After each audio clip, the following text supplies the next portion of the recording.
Good morning. It's time now for the Community Profile on WLON, WOHS, WCSL, and on the World Wide Web at ktcbroadcasting.com, where you can click on and tune in our studio camera. We have a special guest with us today, and the co-host and executive producer of the Community Profile, Miss Sandy Alexander here. Good morning to you, Sandy. Good morning, Milton. And hope you're doing well. I am, thank you. It is, again, good to have you back.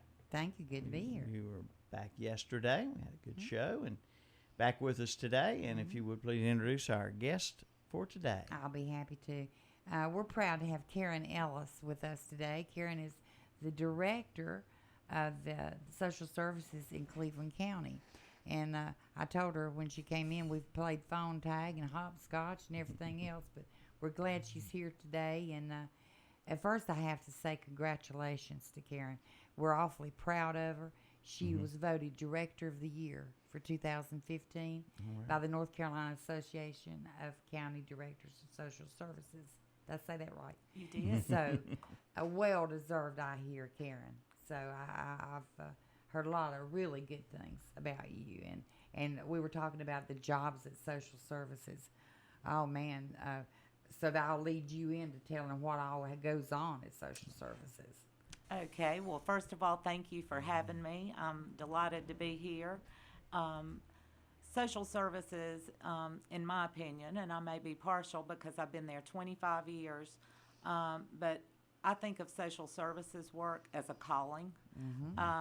You have to really have a heart and a love for helping others. That's right. Because all of our programs and services that we administer through social services, they're for folks that are struggling due to poverty, or either they're having some type of individual or family problem.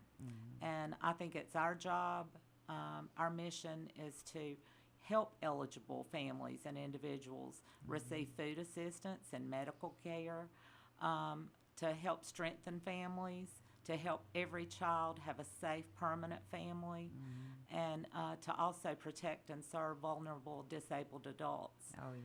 And then the theme that unites all of those is citizen advocacy. Oh, yeah. You know, my workers are big advocates for those who can't advocate for themselves or don't know how to navigate through a system and get services for themselves. So we're all about helping people, and I love my job and I love helping others, and I can do that through my work.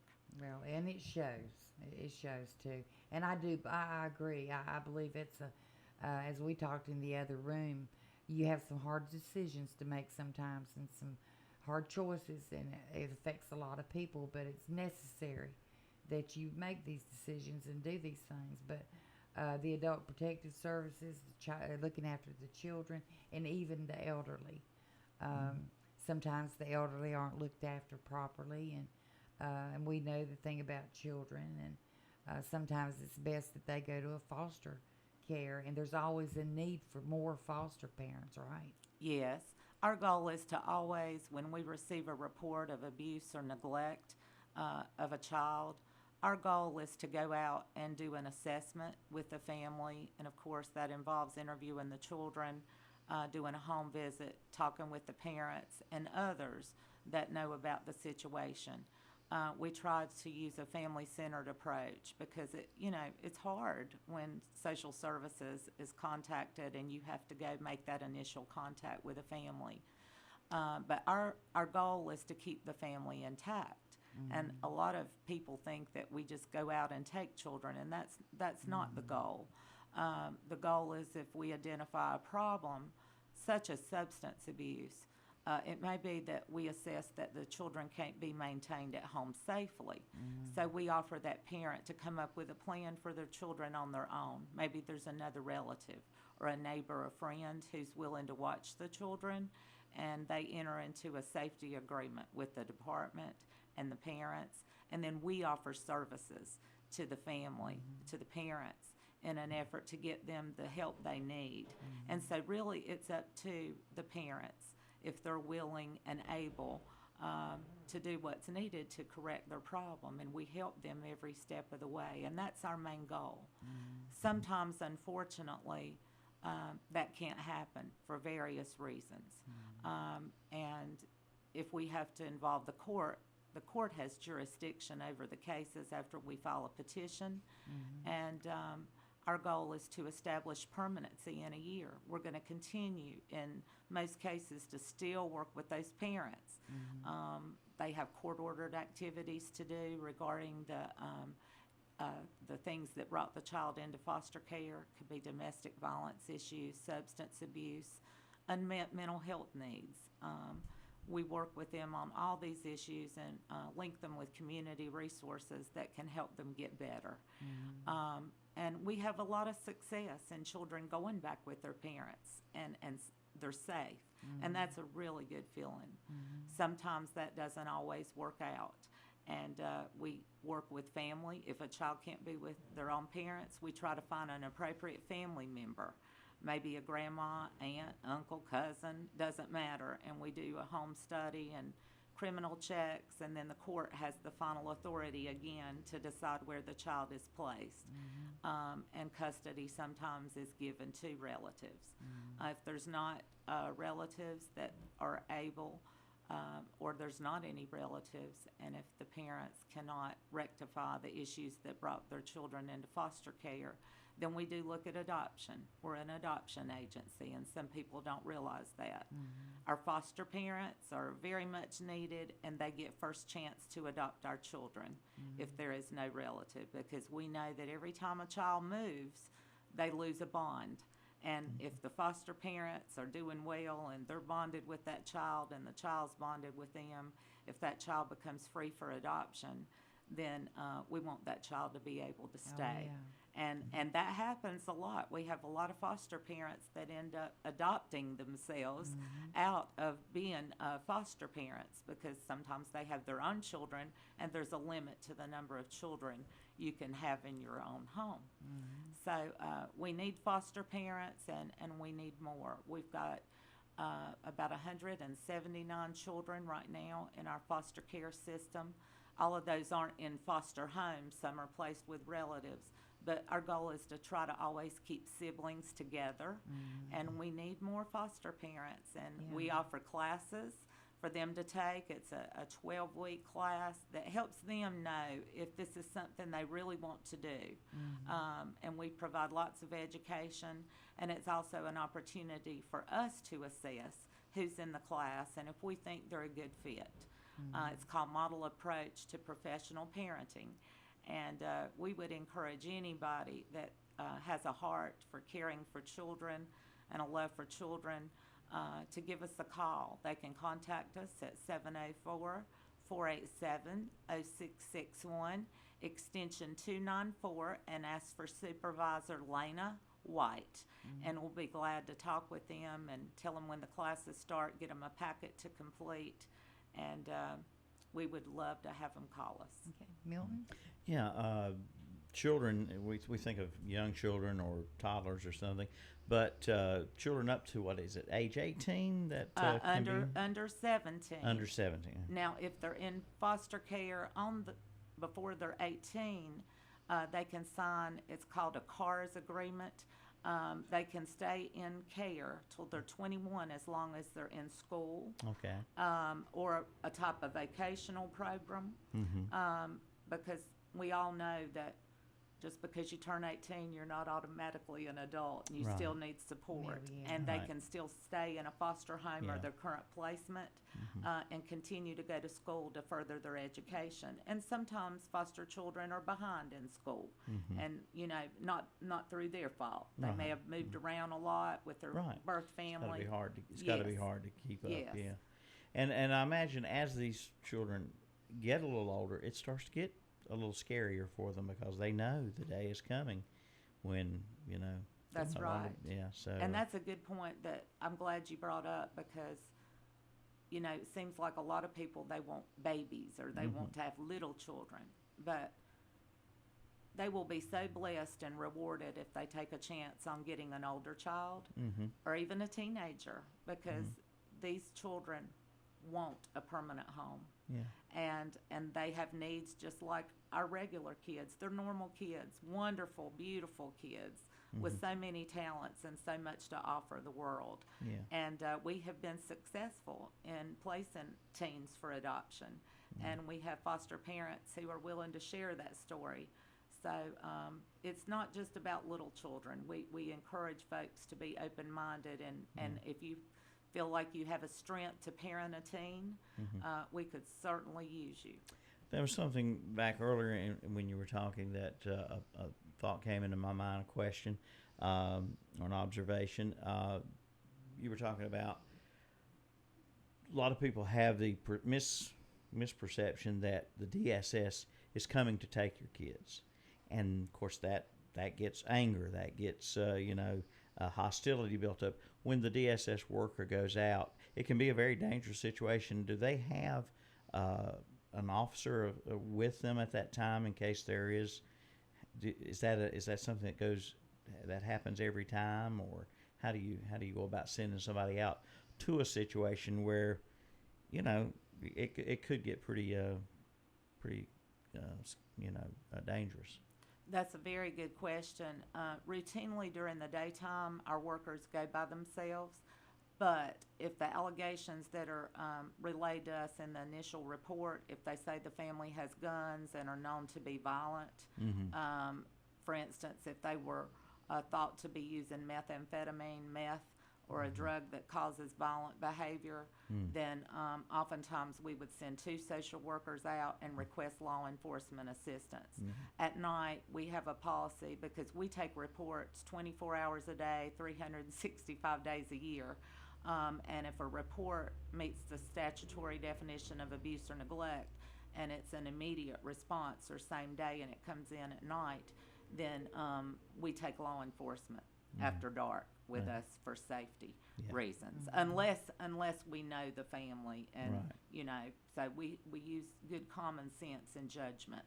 And I just can't thank our law enforcement partners enough in Cleveland County. All systems, Sheriff's Office, Shelby PD, Kings Mountain, Bowling Springs, they all are very good partners to work with us. That's great. And so thank you for asking that. And also, anyone out there, the general population, correct me if I'm wrong, law states you should make a report if you even suspect something is happening, neglect or abuse of a child. That's right, and we encourage that. It's not their job to try to sort through to decide if they should call. I see it as everybody's personal responsibility in an effort to keep our county's children safe.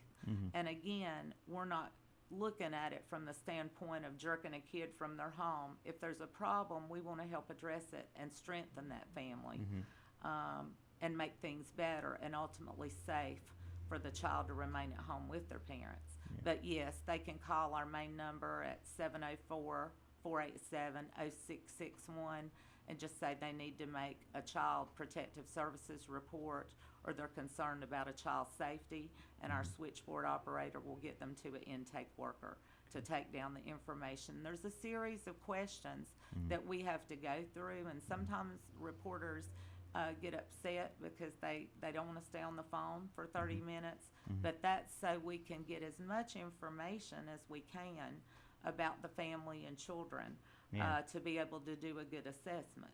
Right. Oh, yeah. Sandy. Well, from the moment you get a report, Karen, how long is the turnaround from the time that phone rings and you get a report that a child, I'm just a hypothetical question here, say they call in and my neighbor's child, I feel like, is being abused and somebody needs to do something, and I've witnessed this and this and this, and I'm really scared for them.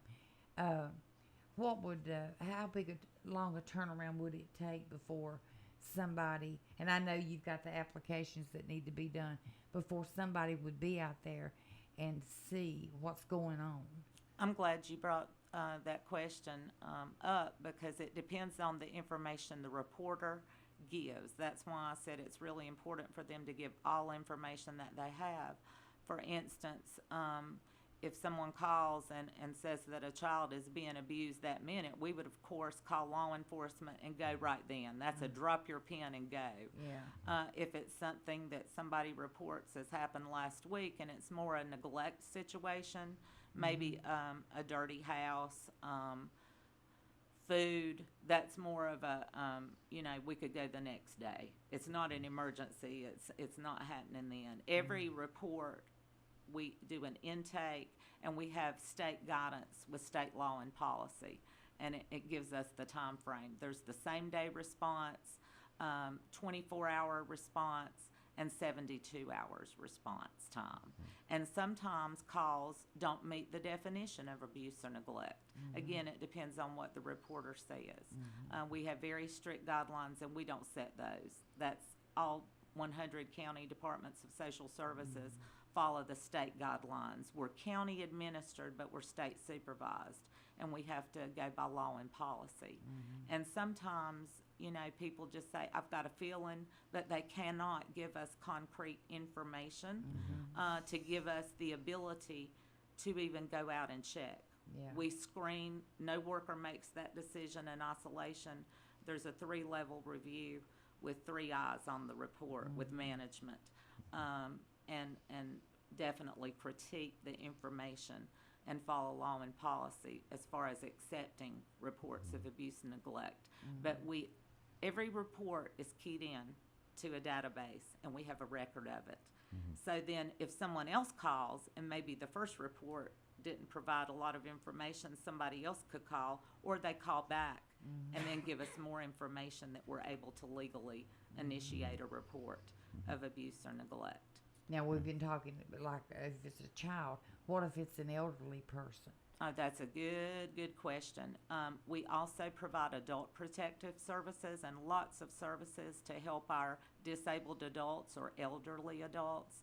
If someone is concerned about a disabled adult or elderly person, they can call us at 487-0661. And again, if they're concerned about the safety of an elderly person, maybe the elderly person's family member has passed away that used to care for them or check on them or offer care, and they're left alone now with nobody to really meet that need, and things start deteriorating at home for that individual. Maybe they're not getting their medicine and they're getting dementia or disoriented. Maybe they don't have a way to get to the grocery store and get food and they're malnourished. We see those types of reports, and we definitely will go check on an elderly person. We offer lots of services to help keep folks in their own home as long as possible. We have an in-home aid program that we administer through the department and contract with a home health agency. They can do tasks such as house cleaning, grocery shopping, picking up medicine, helping someone with a bath. There's CNAs, and there's a waiting list for the program, but we try to help those who are in need.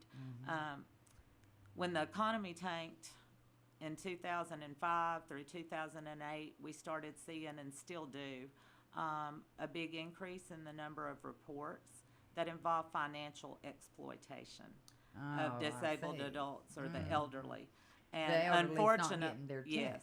unfortunately, it often involved family members who were writing themselves checks or taking cash, and very sad situation.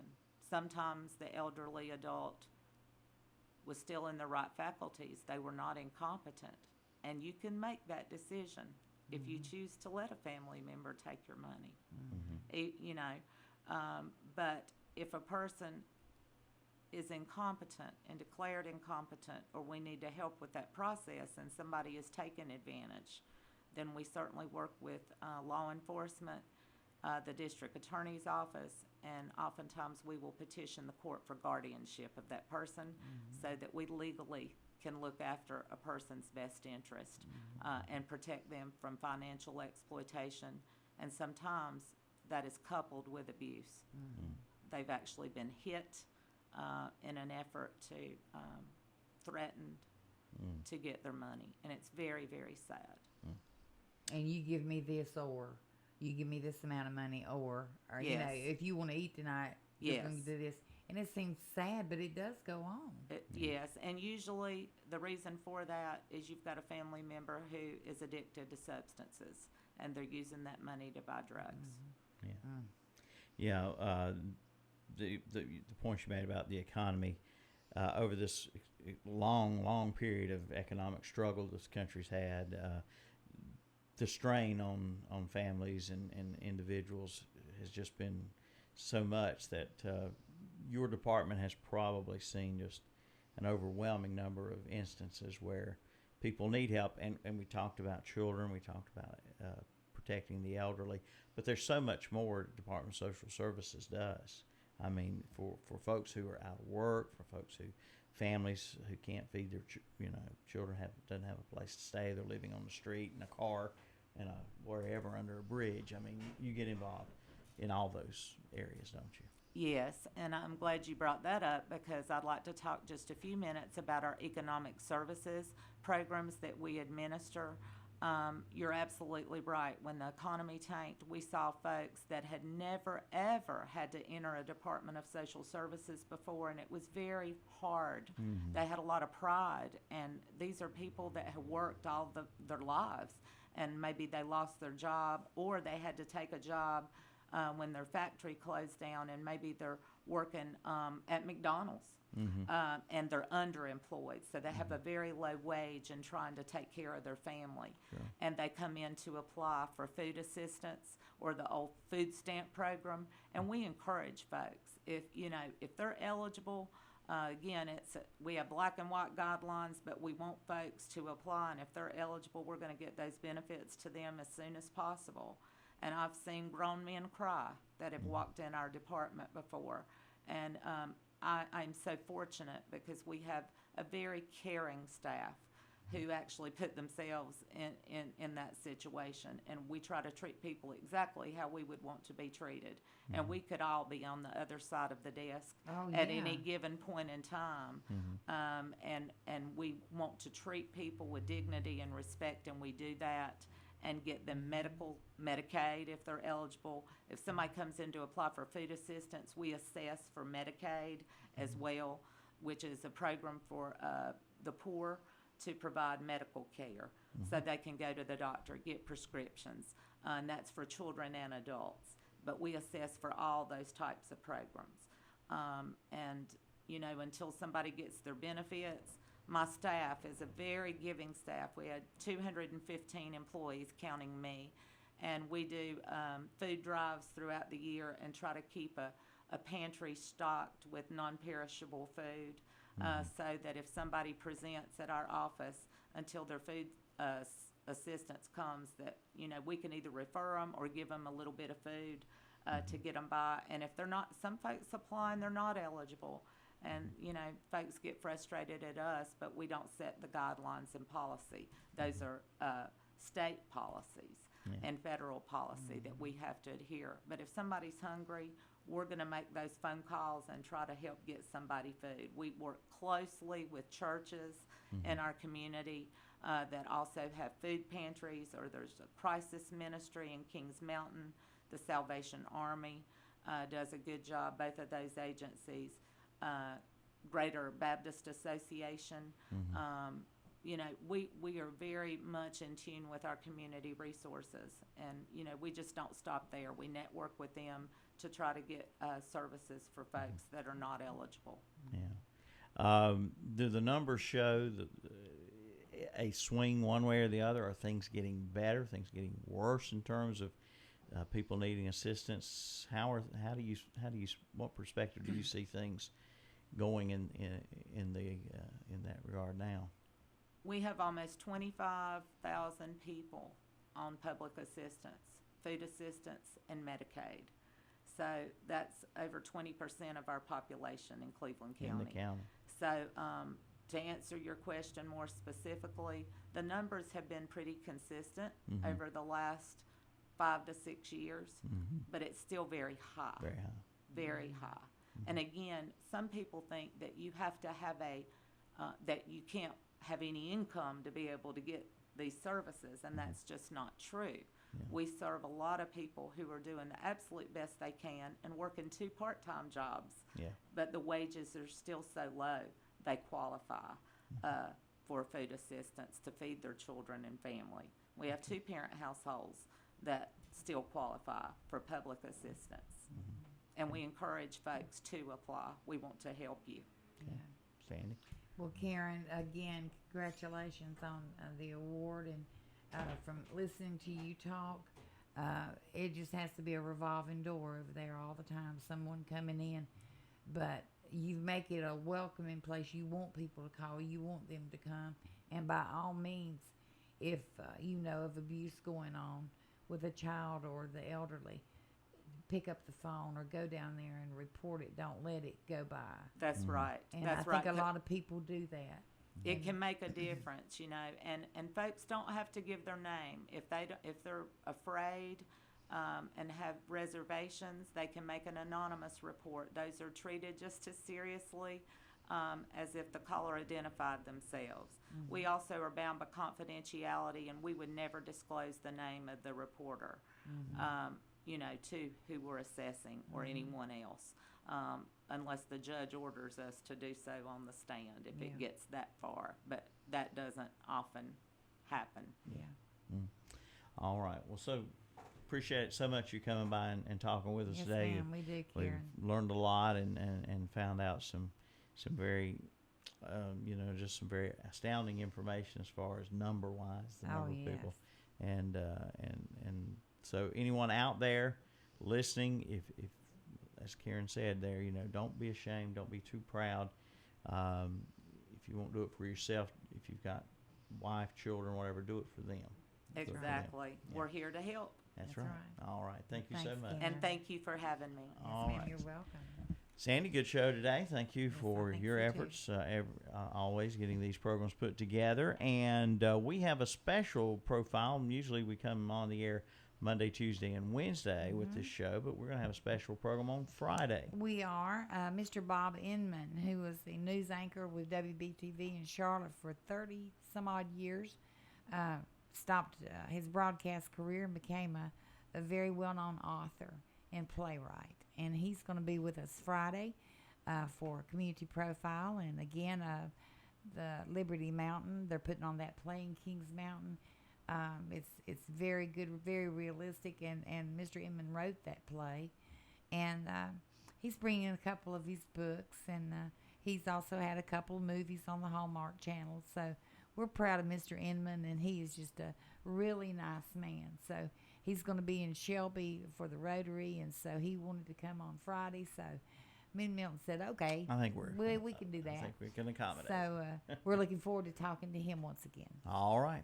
Thank you, folks, for tuning in today to the Friday or the Community Profile. And join us then for Friday, a special Community Profile on Friday. We'll see you then.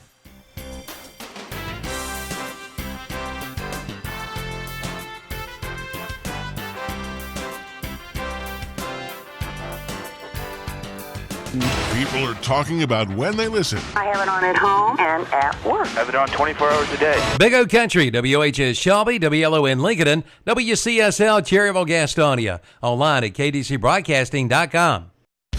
Hi, I'm Calvin Hastings, and I want to invite you to the 25th anniversary celebration of the Woodbridge Handy Mart on the Stony Point Road